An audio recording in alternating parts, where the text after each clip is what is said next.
Alright guys, this is the Grafx 16. The system was produced by a company called NEC. They make electronics. They're still around as far as I know, making monitors. But this is a Japanese company, and this was the first 16-bit era system. Now they call it Grafx 16 in North America. The system came out in Japan in 1987 as the NEC PC Engine. So in Japan, this is called the PC Engine. Over here, it's called the Grafx 16. Now, technically, it's not a 16-bit system. The main CPU is an 8-bit CPU, but it does run at 7 megahertz, which, for 1987 standards, very fast processor. It does have two 16-bit graphic processors. These graphic processors are capable of 512 colors on screen. That's 256 colors for the backgrounds and 256 colors for sprites. Much higher color count than any other console at the time. Basically, this was the first console to kind of say to Nintendo and what was called the Famicom over there, we know as the NES.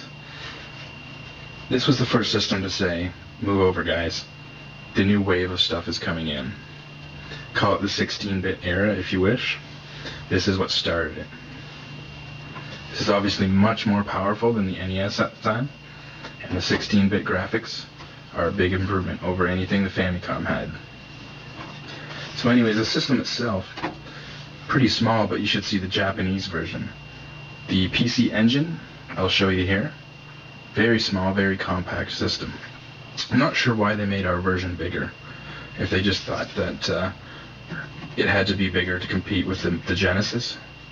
They might have actually thought that Americans would think that the smaller system, was much less powerful just because it was smaller.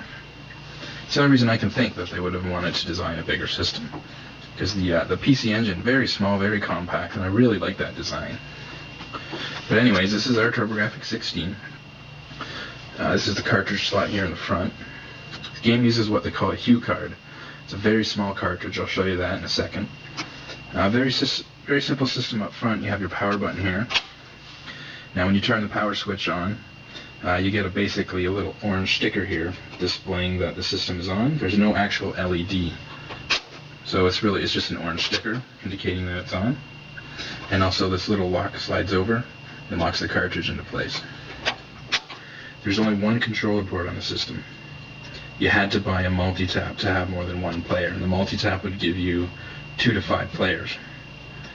Kind of a rip-off, they made you buy that, but the original PC Engine, like I said, was very compact, so I guess that was part of their design. On the side here, you've got your channel selector for channel 3 or channel 4, that's pretty standard, and your RF out. On the back, we've got the Grafx 16 logo on what is a cover. This is just a cover here. So let me take the cover off. Cover comes off like so. Like I said, logo on the back. Now this is their expansion slot. This was mainly used for an accessory that was the CD-ROM, the Grafx CD. Now, this system was the first home console video game system ever to have a CD-ROM drive, to have games on a CD-ROM. This started that. Also behind the cover is your AC adapter input. So you actually plug the AC adapter in here, and you run your cable through this little notch on the cover. Once again, I prefer the system without the cover. And once again, I would have preferred that they made the whole thing a little more compact. But overall, it's not a bad looking system by any means. There's the NEC logo. Like I said, NEC is the company that made this. Now here's the box. Give you a quick little view of the box. Here's some of the accessories. The arcade stick. That's the Turbo Tap, which was the multi-tap adapter I was talking about that gives you up to 5 players. Now this is a turbo booster accessory. Now the turbo booster also goes on the back of the expansion slot, just like the the CD player. But it gives you a composite and S-video, composite and S-video outputs. So instead of using the RF like you're stuck with on the stock system, the turbo booster would attach on the back and it would give you all those extra video outputs and stereo sound and all that jazz. Anyways, there's the CD player, as you can see. Now, the CD player attaches on the back and it just kind of sits up top here with a simple tray that would open up. You'd drop your CD in. On the back we have some basic information on the system. They give you a lot of the specs, like right here they tell you that you have 512 colors on screen. They tell you that right on the box. And like I said, that was a very high color count for the time. The system in America came with a game called Keith Courage and Alpha Zones. Just a generic kind of platformer game. So I've got some of the games here. Some of the more common games in America: Splatterhouse and Bonk's Adventure.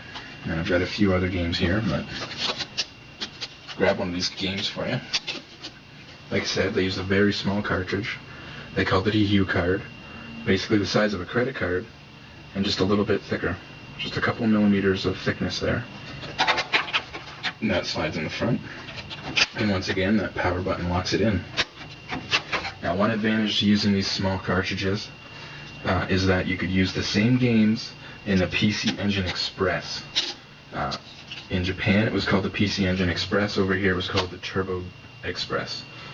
Now that was a handheld console made by NEC, full color LCD screen, optional TV tuner, and it played your Grafx 16 or your PC Engine games. So their handheld version of this system allowed you to play the same games. You didn't have to go out and buy different games just for the handheld, so that was pretty cool. And of course, one last thing to show you is the controller. This is the stock TurboGrafx controller. Basic D-pad, select button, run button. That's basically your start button. NEC calls it the run button. And your buttons 1 and 2. Turbos were stock. They were a stock option on the stock controllers. Now I've done a review of Splatterhouse, and I've done a review of Bonk's Adventure, so you should check those out. But the game I'm going to show in this review of the system is Street Fighter II. Street Fighter II is never released in North America for the TurboGrafx 16, but it was released in Japan for the PC Engine. It's an excellent port of Street Fighter II. It's got the 4 extra boss characters playable, has some of the best voices and sound effects, even better than the Super Nintendo version, and obviously therefore much better than the Genesis version, which had very crunchy voice sound effects. Also very fast animation. Very good port on the TurboGrafx 16, or I should say the PC Engine. The most amazing thing about that port is that they fitted on these cards to begin with. NEC designed these cards to hold, I believe it was 8 megabits of information. Capcom crammed 20 megabits onto one of these Hue cards. It was as far as I know, the only TurboGrafx 16 game to go over the 8 megabit limit. They basically put their own memory controller, used bank switching technology, and that's how they achieved it.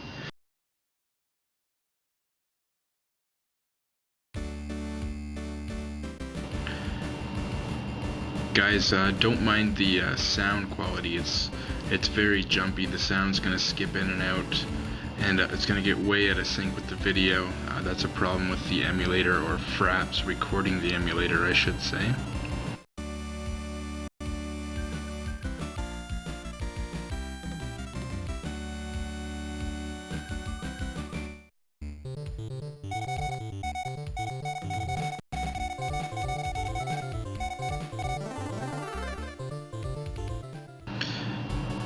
But as you can see, the action's very smooth, the colors are all there. It's just as bright and vibrant as the Super Nintendo version's graphics are. The voices are very well done, they're very clear.